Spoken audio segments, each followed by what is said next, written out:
አልሐያት ባዕደል መውት ከሞት በኋላ ስላለው ህይወት ወይም ስለ አኺራው ዓለም የተወሰኑ ነጥቦችን ኢንሻአላህ እንተዋወስበታለን ማለት ነው። አልየውሙል አኺር የመጨረሻ ቀን እሱን በተመለከተ የተወሰኑ ነጥቦችን ለዛሬ እናያለን።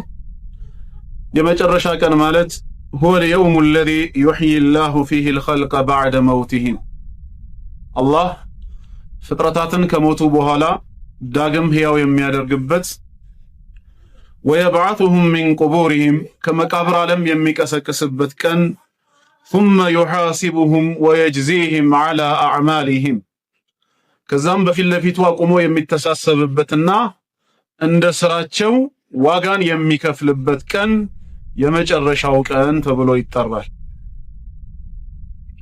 والإيمان باليوم الآخر وما فيه من بعث وحساب በመጨረሻው ቀን ማመን መቀስቀስ አለ ብሎ وحساب አላህ ፊት ቆሞ መመርመር አለ وثواب وعقاب ምንዳ አለ ጀነት ቅጣትም አለ ጀሃነም ብሎ ማመን ወጀነትን ወናር ጀነትና ጀሃነም የሚባሉ የጸጋና የቅጣት ዓለሞች መኖራቸውን አምኖ መቀበል ሩክኑን ሚን አርካኒል ኢማን ከስድስቱ የእምነት ማዕዘናት ራሱን የቻለ አንድ ማዕዘን ነው። ወአስሉን ሚን ኡሱል ዲን ከዲን መሰረቶች አንድ መሰረት ነው። እናም አላህ ስለ እምነት በሚናገርበት ጊዜ በአኺራ ማመን እንዳለብን በብዙ የቁርአን አንቀጽ ነግሮናል። ረሱል ሰለላሁ ዐለይሂ ወሰለም ጅብሪል ዐለይሂ ሰላም መጥቶ ስለ ኢማን በጠየቃቸው ጊዜ በመጨረሻ ቀን ማመን እንዳለብን ነግረውታል ማለት ነው። ይሄ ቀን ብዙ ስሞች አሉት፣ ብዙ መጠሪያዎች አሉት። وهو يسمى بأسماء كثيرة በብዙ ስሞች ይጠራል። የመጨረሻውን ቀን ምንነት ታላቅነቱን የቀሩን አስፈሪነት በብዙ መልኩ የሚገልጹ የሆኑ ማለት ነው። ከነዚህ መካከል አንደኛ የውሙል ቂያማ ተብሎ ይጠራል። የውሙል ቂያማ ማለት ففيه يقوم الناس لرب العالمين ሰዎች በጠቅላላ ለዓለማቱ ጌታ የሚቆሙበት ቀን ስለሆነ ያ ቀን የውሙል ቂያማ ተብሎ ይጠራል። አላህ በሱረቱል በቀራ ቁጥር 85 ላይ እንደተናገረው ويوم القيامة يردون إلى أشد العذاب كهديان نجب يوم القيامة بميقوموا كان ودبرت تاقطات ملسالو وما الله بغافل عما تعملون الله ان انت كمتسروا السرابة فتسم يميزان قاقيتها إلى اللنبا مالت يا كان يوم القيامة اندونا بكارو ينقرنا مالت ليلا سمو دقمو اندزيهو يوم الدين يبالال يفردو كان مالت ዋጋችንን የምንቀበልበት የፍርድ ቀን ተብሎ ይጠራል። አይ የውሙል ጀዛ እያንዳንዱ ሰው የሥራውን ዋጋ የሚቀበልበት ቀን ነው። فيه تجزى كل نفس بما كسبت በዛ ቀን እያንዳንዲቷ ነፍስ በሰራችው ሥራ ዋጋዋ ይሰጣታል ማለት ነው። ቃለ ተዓላ አላህ ስለራሱ ሲናገር ሱረቱል ፋቲሃ ላይ ማሊክ የውሚዲን ይላል፣ ወይንም ደግሞ መሊክ የውሚዲን የፍርዱ ቀን ባለቤት የፍርዱ ቀን ንጉስ ብሎ አላህ ራሱን ይጠራል። በሌላም አየት የውመኢድን በዚያ ቀን ይወፊሂሙላሁ ዲነሁሙል ሐቅ አላህ ፍትሃዊ ጌታ ሲሆን ትክክለኛ የሆነ ዋጋቸውን ለባሪያዎቹ ሞልቶ ይሰጣቸዋል አለ። አይ ጀዛአሁሙል ዓዲል ማለት ምንም በደል የሌለበት ፍትሃዊ የሆነ የሥራቸውን ዋጋ የሚከፍልበት ቀን። ሶስተኛ ደግሞ የውሙል ባዕት ተብሎም ይጠራል። የመቀስቀሻው ቀን ይባላል። ሐይቱ የኽሩጁ الناس من قبورهم سراعا ሰዎች በጠቅላላ ከመቃብሮቻቸው ተቀስቅሰው የሚወጡበት ቀን ነው። ሊወፈው ጀዛአ አዕማሊሂም የሥራዎቻቸው ዋጋ በአግባቡ ተሞልቶ እንዲሰጣቸው ከመቃብራቸው በፍጥነት ተቀስቅሰው የሚወጡበት ቀን ስለሆነ የውሙል ባዕት የመቀስቀሻው ቀን ይባላል። የውመ የብዓቱሁሙላሁ ጀሚዓን አላህ ሁላቸውንም በሚሰበስብበት ቀንና በሚቀሰቅስበት ቀንና ፈዩነቢኡሁም ቢማ ዓሚሉ እያንዳንዳቸውን የሰሩትን ሥራ በሚነግራቸው ቀን አሕሳሁ ላሁ ወነሱ እነሱ ግን በዱንያ ዓለም የረሱት አላህ በእውቀቱ ግን ቆጥሮ ያካበበውን የሚነግራቸውን ቀን አስታውሳቸው ይላል። እኛ ብንረሳውም የማይረሳው ጌታ አላህ ለእያንዳንዳችን በዱንያ ላይ የሰራነውን የሚነግረን ቀን አለ። በሌላም አየት ላይ አላህ فهذا يوم البعث ይላል። ይህ የመቀስቀሻው ቀን ነው። ወላኪነኩም ኩንቱም ላ ተዕለሙን ነገር ግን እናንተ የማታውቁ ነበራችሁ ይላል። ሌላ አራተኛ የውሙል ጀምዕ ተብሎ ይጠራል። የመሰብሰቢያ ቀንም ይባላል። የውሙል ጀምዕ ነው የሚባለው حيث يجمع الله فيه الأولين والآخرين የመጀመሪያዎቹንም የመጨረሻዎቹንም ከአደም አለይሂ ሰላም ዘመን ጀምሮ ቂያማት ከሚቆም ድረስ ያሉትን የሰው ዘር በጠቅላላ አርዱል ማህሸር ላይ የሚሰበስብበት ቀን ነው። የውሙል ጀምዕ ነው የሚባለው። ይሄን ቀን ማስጠንቀቅ እንዳለብን አላህ በሱረቱ ሹራ ላይ ሲናገር ወቱንዚረ የውመል ጀምዕ ይላል። ይህ ቁርአን ወደ አንተ የተወረደው የመሰብሰቢያውን ቀን ታስጠነቅቅ ዘንዳ ነው። ላ ረይበ ፊህ ይህ ቀን ለመምጣቱና ለመከሰቱ ምንም ጥርጥር የለውም። ፈሪቁን ፊል ጀነቲ ወፈሪቁን ፊስ ሰዒር የዛኔ ከፊሉ የጀነት ነዋሪ ነው፣ ከፊሉ ደግሞ የእሳት ነዋሪ ይሆናል ማለት ነው። ያ ቀን የውሙል ጀምዕ የመሰብሰቢያ ቀን ተብሎ ይጠራል። አምስተኛ የውሙ ተጋቡን ይባላል። የመጎዳዳት ቀን ካፊሩም ሙስሊሙም ራሱን እንደጎዳ የሚያውቅበት ቀንና የሚቆጭበት ቀን ይሆናል ማለት ነው። የውመ የጅመዑኩም ሊየውሚል ጀምዕ ይላል። ለመሰብሰቢያው ቀን ሁላችሁንም በሚሰበስባችሁ ጊዜ አስታውሱ ዛሊከ የውሙ ተጋቡን ይህ ቀን የመጎዳዳት ቀን ይባላል። ምን ማለት ነው? ካፊሩ የእምነትን መስመር በመተው ምክንያት ራሱን ለጉዳት እንደዳረገ ያስታውሳል። ሙእሚኑ ደግሞ በዲኑ ጉዳይ ላይ እንዳጎደለ የተወሰኑ ነገሮችን እንደቀነሰ በማስታወስ ራሱን መጉዳቱ ይፋ የሚወጣበት የሚታይበት ቀን ነው ማለት ነው። የሚገለጽበት ይሆናል። የእያንዳንዱ ገበኑ ነውሩና ጉድለቱ ይገለጻል ማለት ነው። ሰባተኛ የውሙ ተላቅ የመገናኛው ቀንም ይባላል። حيث تتقابل تلك الحشود الهائلة من الخلق ፍጥረታት በጠቅላላ የሚገናኙበት ቀን ነው። ويلتقي أهل الأرض وأهل السماء بخالقهم የሰማይ ነዋሪ መላእክቶችም የምድር ነዋሪ የነበሩ ሰዎችም መጋንንቶችም ከፈጣሪያቸው ጋር የሚገናኙበት ቀን ነው። في موقف الحساب بلا ستر ولا خفاء በሚመረመሩበት መቆሚያ ስፍራ ላይ ምንም አይነት መሸሸግ መደበቅ ሳይኖር ፍጥረታት በጠቅላላ የሚሰበሰቡበት የሚገናኙበት ቀን ይባላል። ليستقبل كل عامل عمله እያንዳንዱ ሰው የሰራውን ስራ ሊያገኝ ويقرأ كتابه የሥራ መጽሐፉንም ሊያነብ ሁሉ ምን ይሆናል ማለት ነው? ይሰበሰባል፣ ይገናኛል። قال تعالى يلقي الروح من أمره على من يشاء من عباده الله ከባሮቹ በሚሻው ሰው ላይ ለነብይነት በመረጠው ግለሰብ ላይ ወህይን ያወርዳል። ሊዩንዚረ የውመ ተላቅ የግንኙነቱን ቀን ለማስጠንቀቅ ማለት የግንኙነቱን ቀን ለማስጠንቀቅ አላህ ወህይን ያወርዳል። የውመሁም ባሪዙን የዛኔ ይፋ ሆነው በሚወጡበት ጊዜ ላ የኽፋ ዐለላሂ ሚንሁም ሸይ በአላህ ላይ ከነሱ ውስጥ አንዳችም ነገር አይሸሸግበትም። ሊመኒል ሙልኩል የውም ዛሬ ንግስና ለማን ነው ይላል። አላህ ራሱ መልስ ይሰጣል። ሊላሂል ዋሂዲል ቀሃር ለአንዱና ለአሸናፊው ለአላህ ነው በማለት ራሱ መልስ ይሰጣል። እነዚህ እንግዲህ እስካሁን ያየናቸው ሰባቱ ስያሜዎች ከፈጣሪያቸው ጋር የሚገናኙበት ቀን ነው ማለት። በፍርድ ሚዛን ቆመው የሥራቸው ዋጋ ተመርምሮ ዋጋቸውን የሚቀበሉበት የመገናኘት ቀን ይባላል። ሌሎችም ብዙ ስሞች አሉ። ትምህርት እንዲሆነን እነዚህን ሰባቱን ካየናቸው በራሱ በቂ ነው ማለት ነው።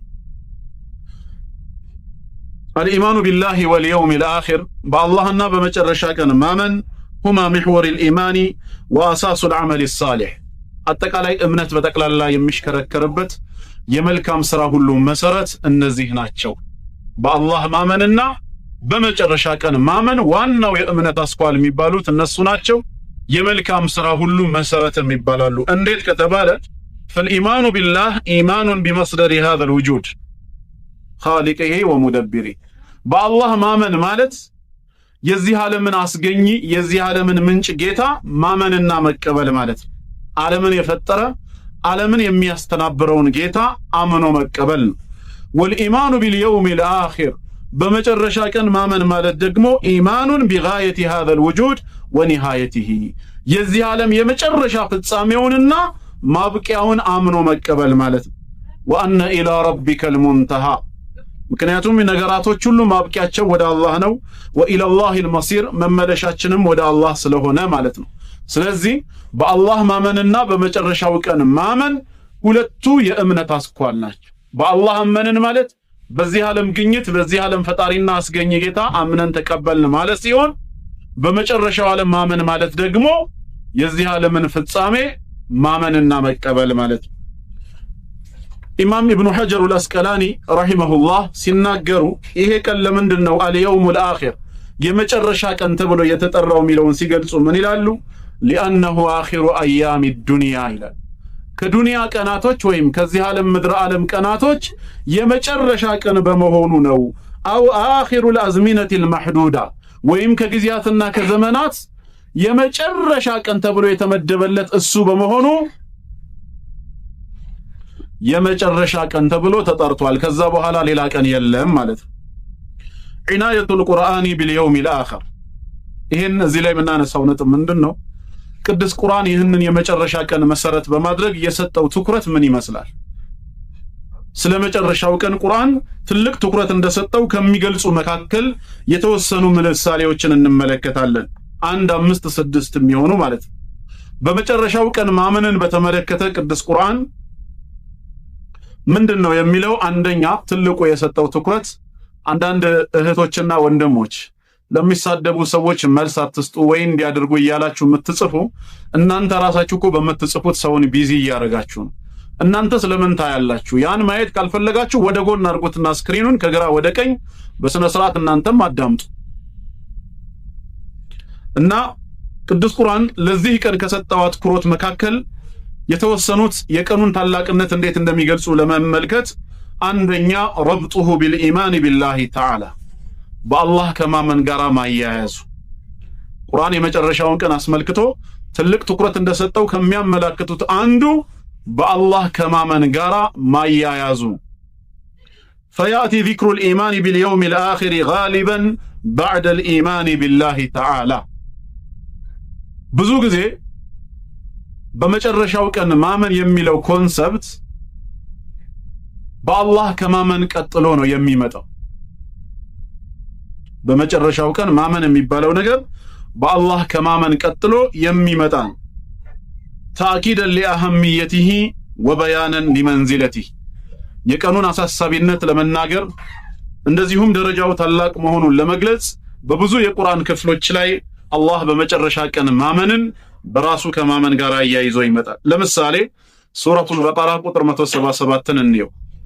ለይሰል ቢራ አን ትወሉ ውጁሃኩም ቂበለል መሽሪቂ ወልመግሪብ ፊቶቻችሁን ወደ ምስራቅና ወደ ምዕራብ አቅጣጫ ማዞራችሁ ከመልካም ሥራ አይደለም ይልና ወላኪነል ቢራ ነገር ግን መልካም ሥራ ብሎ ማለት መን አመነ ቢላሂ ወልየውሚል አኺር በአላህና በመጨረሻ ቀን ያመነ ሰው እምነት ነው ይላል። በአላህ ከማመን ቀጥሎ ማን ነው የሚጠቀሰው? በመጨረሻ ቀን ማመን ነው። በመጨረሻው ቀን ከሞት በኋላ ዳግም መቀስቀስ መኖሩን ማመን በአላህ ከማመን ጋር አብሮ መጠቀሱ የቀኑን አሳሳቢነት ይገልጻል። እንዲሁም ሱረቱል በቀራ ቁጥር 232 ላይ አላህ አስቀድሞ ሕግን ከደነገገ በኋላ የአንቀጹ መቋጫ ላይ ሲናገር ዛሊከ ይህም ዩዓዱ ቢሂ እናንተም ትገሰጹበታላችሁ በሱ ሰበብ መን ካነ ሚንኩም ዩእሚኑ ቢላሂ ወልየውሚል አኺር ከእናንተ ውስጥ በአላህና በመጨረሻ ቀን የሚያምን የሆነ ሰው ይገሰጽበታል ይላል። ይህ ተግሳጽ ወይም ይህ ሕግ ለማን ነው ጠቀሜታው? በአላህና በመጨረሻ ቀን የሚያምኑ ለሆኑት ይላል። እንደዚሁም ሱረቱ ተውባ ቁጥር 18 ምዕራፍ 9 ቁጥር 18 ላይ ኢነማ ያዕሙሩ መሳጅድ አላህ የአላህን ቤት መስጂድን የሚገነባ ሰው ምን አይነት ሰው ነው? መን አመነ ቢላሂ በአላህ ያመነና ወልየውሚል አኺር በመጨረሻ ቀን ያመነ ሰው ነው ይላል። በአላህ ከማመን ቀጥሎ በመጨረሻ ቀን ማመን ተጠቅሷል ማለት ነው። ይሄ አንደኛው ነጥብ ነው ማለት ቁርአን ለመጨረሻው ቀን ትልቅ ትኩረት እንደሰጠም ያመላክተው በአብዛኛው የመጨረሻውን ቀን ማመንን አስመልክቶ ሲጠቀስ በአላህ ከማመን ጎን ለጎን መጠቀሱ ነው። ሁለተኛ ደግሞ ሌላው ትኩረት እንደሰጠው የሚያመላክተው ታኒያን ኢክታሩል ቁርአን ሚን ዚክሪሂ ቁርአን ይህን የመጨረሻው ቀን አስመልክቶ በብዙ ስፍራዎች ላይ በብዛት ደጋግሞ ማውሳቱ ነው። ሊዩቀርበሁ ኢለል አዝሃን ለህሊናችን ለአእምሯችን እንዲገባን እንድንረዳው ሊያቀርብልን ፈልጎ ወዩሰቢተሁ ፊል ቁሉብ በልቦናችንም ላይ እንደዚሁ የጸና ሊያደርገው አላህ ምን አድርጓል? በስፋት አብራርቶልናል። ኩሉ ዛሊከ ቢሹሙልየትን ዋሲዓ እጅግ በጣም ሰፋ ባለመልኩ ሁሉንም ጎን ያካተተ ዝርዝር ማብራሪያን በመስጠት ለምሳሌ ፈቀድ ዘከረ አልቁርአን አልመውት ቁርአን ስለ ሞት ይነግረናል። ሞት ምንድነው? ከየት ነው የመጣው? ሁሉም ሰው ሟች ነው የሚለውን ነጥብ በተመለከተ ወልበዓስ መቀስቀስን፣ ወልሐሽር መሰብሰብን፣ ወሱሑፍ መጽሐፎችም እንደሚዘረጉ፣ ወሲራጥ ሲራጥ የሚባል ድልድይ እንዳለ፣ ወልሚዛን ሚዛን ላይም እንደዚሁ ስራ መመዘን እንዳለ፣ ወልጀነተ ወናር ስለ ጀነት ስለ ጀሃነም ምንነት ይነግረናል። ወላ ተካዱ ተኽሉ ሱረቱ ሚን ሱወሪል ቁርአኒ ሚን ዚክሪን ሊሃዛል የውሚ ወማ ፊሂ ሚን ሰዋቢን ወዒቃብ አብዛኛዎቹ የቁርአን ሱራዎች ስለዚህ ቀን ሁኔታ አላህ ስላዘጋጀው ስጦታ ሽልማትና ለካህዲያን ስለተደገሰው ቅጣት ሳይዘረዝር በዝምታ ያለፈበት ሱራ የለም። አብዛኛዎቹ ሱራዎች ስለዚህ ቀን ተናግረዋል። ቁርአን በስፋት መናገሩ እኛም ትኩረት እንድንሰጠው ይዳርገናል። ሶስተኛ ደግሞ ሌላው አሁንም ቁርአን ለዚህ ቀን ትኩረት እንደሰጠ የሚያመለክትበት ገለጻው ثالثا تصوير القرآن الكريم هذا اليوم بآياته تصويرا يخلع القلوب ስለዚህ ቀን አስፈሪነት ስለዚህ ቀን ምንነት ቁርአን ገለጻ በሚሰጥበት ሰዓት ልብን በሚያስደነግጥ በሚያፈዝ መልኩ መግለጹ የቀኑን አሳሳቢነት አስፈሪነት ይነግረናል ማለት ነው። ለምሳሌ አላህ ሱረቱል ቃሪዓ ላይ ሲናገር ስለ ቂያም ቀን ምንነት ሲዘረዝር የውመ የኩኑ ናስ ይላል። ያ ቀን ማለት ሰዎች የሚሆኑበት ቀን ነው። ከልፈራሽል መብሱት እንደተበታተነ ቢራቢሮ የሚሆኑበት ቀን ነው በማለት አላህ ይናገራል ማለት ነው። በሌላም ስፍራ እንደዚሁ ኢነ ዘልዘለተ ሰዓቲ ሸይኡን ዐዚም ይላል። የሰዓቲቷ የቂያማ ቀን እንቅጥቃጤ እጅግ በጣም ታላቅ ነው። የውመ ተረውነሃ ያችን ቀን በምታዩት ጊዜ ተዝሀሉ ኩሉ ሙርዲዓትን ዐማ አርደዐት እያንዳንዷ የምታጠባ ሴት ከምታጠባው ልጅ ከድንጋጤ ብዛት የተነሳ ትፈዛለች ይላል። የቂያም ቀን እንቅጥቃጤው ማለት ነው። ወተድዑ ኩሉ ዛቲ ሐምሊን ሐምለሃ የእርግዝና ባለቤት ሁሉ ከድንጋጤ ብዛት የተነሳ እርግዝናዋን ትጨነግፋለች፣ ያለቀኑ ትወልዳለች። ወተረናሰ ሱካራ ሰዎች ሁሉ ከድንጋጤ ብዛት የተነሳ የሰከሩ ሆነው ታገኛቸዋለ። ወማ ሁም ቢሱካራ መጠጥ ጠጥተው ግን የሰከሩ አይደሉም። ወላኪነ ዐዛብ አላህ ሸዲድ የአላህ ቅጣት ግን እጅግ በጣም ብርቱ ከመሆኑ የተነሳ ነው ይላል። በሌላም ቦታ እንደዚሁ የውመ የንظሩ ልመርኡ ማ ቀደመት የዳህ ያ ቀን ማለት ከሃዲ እጆቹ ያስቀደሙትን የሰራውን ክፉ ስራ የሚመለከትበት ቀን ነው። ወየቁሉ ልካፊሩ ያ ለይተኒ ኩንቱ ቱራባ ከሃዲ የሆነም ሰው ምን ነው አፈር ሁኜ በቀረሁ በማለት እማይሆንን ከንቱ ምኞት የሚመለከትበት ቀን ነው ይላል። በሌላም ስፍራ እንደዚሁ ሲናገር የውመ የፊሩ ልመርኡ ሚን አኺህ ያ ቀን ማለት ሰው ከወንድሙ የሚሸሽበት ቀን ነው። ወኡሚሂ ወአቢህ ከእናት ከአባቱ ከወላጆቹ የሚሸሽበት ቀን ነው። ወሳሒበቲሂ ወበኒህ ከትዳር አጋሩ ከሚስቱና ከወለዳቸው ልጆቹ ነፍሴ በማለት የሚሸሽበት ቀን ነው። ሊኩል እምሪኢን ሚንሁም የውመኢዚን ሸእኑን ዩግኒህ እያንዳንዱ ሰው በራሱ ጉዳይ ቢዚ የሚሆንበት የሚያስጨንቅበት ሁኔታ ያለበት ቀን ነው በማለት አላህ የዚህን ቀን አስፈሪነት በዚህ መልኩ ነው የሚገልጸው ማለት ነው። እንዲሁም በሌሎች ስፍራዎች ላይ ማለት ነው። ይሄ ምን ያሳየናል ማለት ነው? ቁርአን ለቀኑ ትኩረት ሰጥቶ እኛም ስለ ጉዳዩ ልናጠና ከወዲሁ ልንዘጋጅበት እንደሚገባ ይነግረናል ማለት ነው።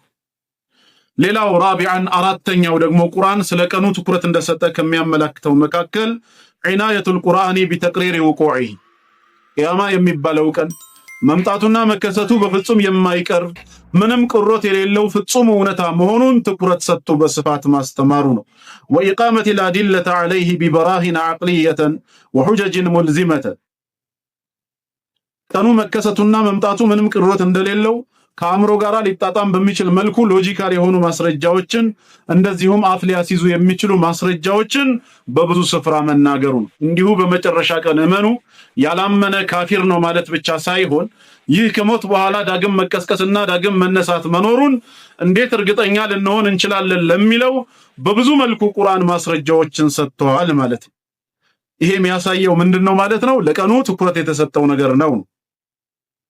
خامسا أمستنيا እንደዚሁ أنه اعتبر الإيمان باليوم الآخر أساسا للإيمان بالقرآن በመጨረሻ ቀን ማመን በቁርአን ለማመን ራሱ መሰረት ነው ብሎ መግለጹ ነው واصل للانتفاع بهدايته واتباع اوامره በቁርአን ምሪቶች ለመጠቀም እንደዚሁም ትእዛዙንም ለመከተል በመጨረሻ ቀን ማመን ራሱ መሰረት ነው ብሎ ተገልጿል ሁሉም በመጨረሻ ቀን የሚያምኑ ሰዎች በቁርአን ያምናሉ ስለዚህ በመጨረሻ ቀን ለማመን ራሱ በቁርአን ለማመን አንድ መሰረት ነው ተብሎ ከተሰጠ ለጉዳዩ ወይም ለቀኑ ትኩረት ተሰጥቷል ለምሳሌ ሱረቱል አንዓም ላይ ምን ይላል والذين يؤمنون بالآخرة እነዚያ በመጨረሻው ቀን የሚያምኑ ሰዎች يؤمنون به በርሱ በቁርአን ያምናሉ አለ በትክክል በአኺራ የሚያምን ሰው በቁርአን ያምናል ማለት ነው በሌላም ቦታ እንደዚሁ وانذر به ይላል በዚህ በቁርአን አስጠንቅቃቸው እነማንን الذين يخافون أن يحشروا إلى ربهم ወደ ጌታችን እንሰበሰባለን እንከሰከሳለን ብለው ከወዲሁ የሚፈሩ የሆኑ ሰዎች ያንን ታላቁን ቀን የሚፈሩ ሰዎችን ነው በቁርአን ማስጠንቀቁ የሚጠቅመው ማለት ነው ስለዚህም በአኺራ የሚያምን ሰው በቁርአን ያምናል واخيرا በስድስተኛ ደረጃ እንደዚሁ ቁርአን ትኩረት እንዴት እንደሰጠው ምንገልጸው ምንድነው كان اخر ما ختم به الوحي من ايات الكتاب العزيز التذكير باليوم الاخر وما فيه من حساب وجزاء ከቅዱስ ቁርአን ለመጨረሻ ጊዜ የወረደው ወህዩም ወርዶ የተጠናቀቀው የመጨረሻው አንቀጽ ይህንን ቀን በማስጠንቀቅ ሁላችሁም ከሞት በኋላ ወደ አላህ የምትመለሱበትን ቀን ፍሩ ተጠንቀቁ እያንዳንዲቷ ነፍስ የሥራዋን ዋጋ የምታገኝበት ቀን አለ በማለት ይሄ አንቀጽ ነው ለመጨረሻ ጊዜ የወረደው ይሄም ለቀኑኛም ትኩረት እንድንሰጠው ይጋብዘናል ማለት ነው አላህ ምን ይላል ወተቁ የውማ ይላል ሁላችሁም ያንን ቀን ፍሩ يوما ترجعون فيه إلى الله ሁላችሁም በውስጡ ወደ አላህ የምትመለሱበት የሆነውን ቀን ፍሩት ተጠንቀቁት ثم توفى كل نفس ከዛም እያንዳንዲቷ ነፍስ በሥራዋ ልክ ተሞልቶ ይሰጣታል بما كسبت በሰራችው ልክ ማለት ነው ثم توفى كل نفس ما كسبت እያንዳንዲቷ ነፍስ የሰራችው ሥራ ምንዳው ተሞልቶ የሚሰጥባት ቀን ነው وهم لا يظلمون ፈጽሞ የማይበደሉ ሲሆኑ አለ ወህዩ የተጠናቀቀው የመጨረሻው የቁርአን ክፍል የወረደው ይሄን ቀን በማስጠንቀቁ ነው ማለት ነው ከዚህ በመነሳት ቅዱስ ቁርአን ለመጨረሻው ቀን ትኩረት ሰጥቶታል ማለት ነው ይሄ ቀን መምጣቱ ይሄ ቀን መከሰቱ በፍጹም የማይቀር ነው የመጨረሻ ነጥብ ማነሳላችሁ የዛሬው ክፍል አንድ መዝጊያችን ተመራቱል ኢማን ቢልየውም الآخر በመጨረሻ ቀን ማመን ምን ፍሬ ያለው ምንድነው የሚሰጠው ጥቅም አማኞች ከሞት በኋላ ህይወት አለ ብለው መቀበላቸው ዳግም መቀስቀስ በጌታ አላህ ፊት መቆምና ስለ ስራችን ይተሳሰበናል ብለው ማመናቸው ጀነት ጀሃነም የሚባሉ የጸጋና የቅጣት ዓለሞች መኖራቸውን አምኖ መቀበል በህይወታችን ውስጥ ምን ፍሬ ሊያፈራ ይችላል ከተባለ እጅግ በጣም ብዙ መልካም ፍሬዎች አሉት ከነዚህ መካከል የህይወትን የመጨረሻ ግብና ትርጉም ይነግረናል ማለት ነው የመገኘታችን የመፈጠራችን አጠቃላይ ሚስጥሩ ይገባናል አኺራ የሚባል ዓለም ባይኖር ኖሮ ከሞት በኋላ ዳግም መቀስቀስ ባይኖር ኖሮ የዱንያ ህይወት ትርጉም ያጣ ነበር ማለት ነው ምክንያቱም ሁሉም ወደ ሞት መሄዱ አይቀርም ያገኘውም ያጣውም ሀብታሙም ደሃውም ጤነኛውም በሽተኛው ወንዱም ሴቱም በሰላም የሚኖረውም በረብሻ ያለውም ዞሮ ዞሮ መጨረሻ መግቢያው ሞት ይሆናል ማለት ነው ከሞት በኋላ ዳግም መቀስቀስ ከሌለ የህይወት ትርጉሙ ጣዕም ያጣ ነበር ማለት ነው ነገር ግን ዳግም መቀስቀስ ዳግም ሌላ ህይወት መኖሩን አምኖ መቀበል የህይወትን ትርጉም ይነግረናል ይገልጽልናል ማለት ነው ان الايمان باليوم الاخر يجعل لحياه الانسان هدفا በመጨረሻ ቀን ማመን የሰው ልጅን ህይወት ግብና ዓላማ ያለው እንዲኖር ይዳርገዋል ولوجوده غايه ወደዚህ ዓለም የመጣበት የተፈጠረበት የመጨረሻ ግብና ዓላማ እንዳለው ይረዳል فالله سبحانه لم يخلق الانسان عبثا الله ሰውን ዝም ብሎ ለቀለለ ጫወታ ለላቅጣ አልፈጠረውም ولم يتركه سدى ዝም ብሎ በለቅም አልተወውም وانما خلقه لهدف وغايه الله ሰውን የፈጠረው ለትልቅ ዓላማ ለመጨረሻ ግብ ነው ማለት ነው الله سورة الملك ላይ እንደተናገረው الذي خلق الموت والحياة ليبلوكم أيكم أحسن عملا ይላል الله ማለት ያ ሞትንና ህይወትን የፈጠረ ጌታ ነው ዓላማውም የትኛው ስራችሁ ይበልጥ ያማረ መሆኑን ሊፈትናችሁ ነው የሚለው واما انكار هذا اليوم ነገር ግን በተቃራኒው ቁመን ከሞት በኋላ ዳግም መቀስቀስ የለም ብለን ይሄን ቀን ብንቃወም وجحوده مكادم እንደዚሁ والاعتقاد بأن حياة الإنسان على الأرض لا يعقبها حياة أخرى የሰው ልጅን ህይወት ከምድር በኋላ ሌላ ህይወት አይተካውም ብሎ ማመን فهو يجعل حياة الإنسان أشبه بحياة الأنعام የሰውን ህይወት ከእንስሳ ህይወት ጋር ማመሳሰል ነው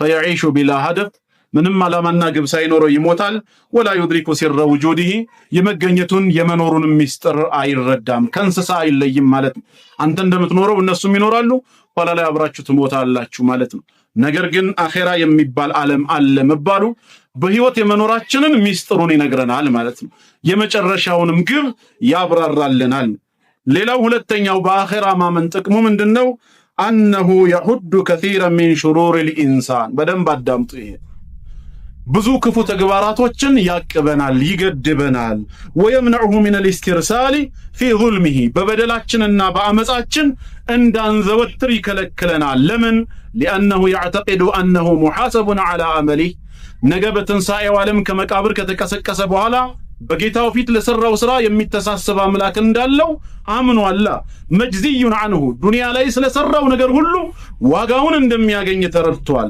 ወለን يفلت من عذاب الله وانتقامه الله ተበቃይነትና ከሱ ቅጣት በፍጹም ሊያመልጥ እንደማይችል አረጋግጧል ማለት ነው ይሄንን ካመነ ዱንያ ላይ ለሚሰራው ስራ ሁሉ ኃላፊነትን ይሸከማል ማለት ነው ለእያንዳንዱ መጥፎ ድርጊት ሰው እንኳን ባያየኝ ጌታዬ ያየኛል ብሎ ካመነ ከብዙ ክፉ ተግባሮች ከብዙ መጥፎ ነገራት ምን ይሆናል ይቆጠባል ካልሆነ ግን ወለውላሁ ከሞት በኋላ ህይወት አለ የሚል እምነት ባይኖር ኖሮ ሰው ከሞት በኋላ ተቀስቅሶ በጌታው ፊት ለምርመራ ይቀርባል የሚባል አስተሳሰብ ባይኖር ኖሮ ለካነ الانسان اشبه بالوحش المفترس አድብቶ እንደሚያድን እንደሚያጠቃ አውሬ ነበር የሚሆነው የሰው ልጅ በቃ የራሱን ጥቅም ነው የሚያየው እኔ ከሞትኩ በኋላ